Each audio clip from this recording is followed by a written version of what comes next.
Ayan mga idol, gagawa tayo ng atsarang papaya.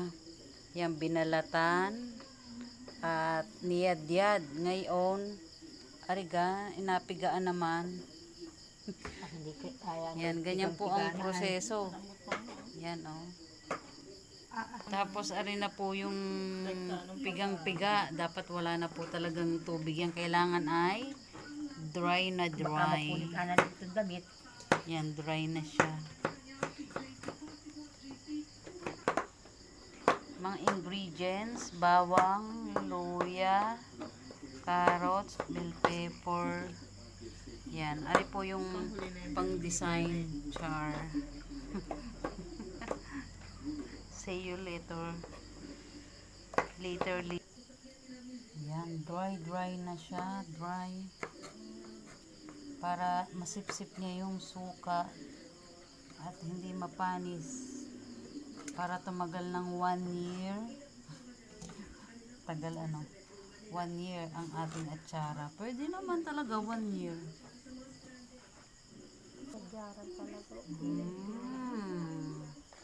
Tapos nagpiprepare na ng suka.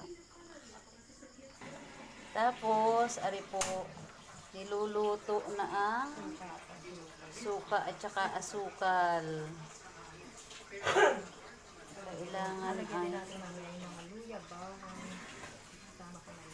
Kailangan ay lutong-luto.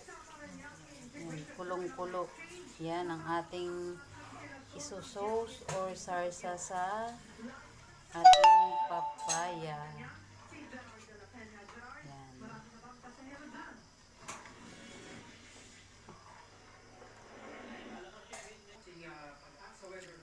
Yan, ilalagay na ang ating luya. Yan. Ang ating bawang.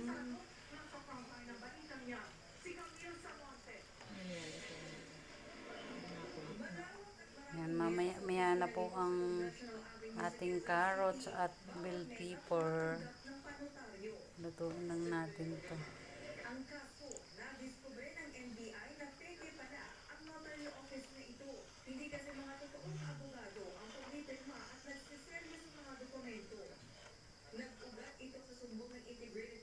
Later na lang yan.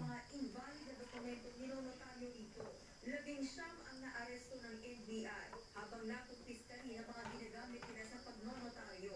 Yan, mamaya ulit. Lahat para pagpulot, sinama ko na yung Halo-halo. Yan, mga samya at suka para sa ating papayang atsara.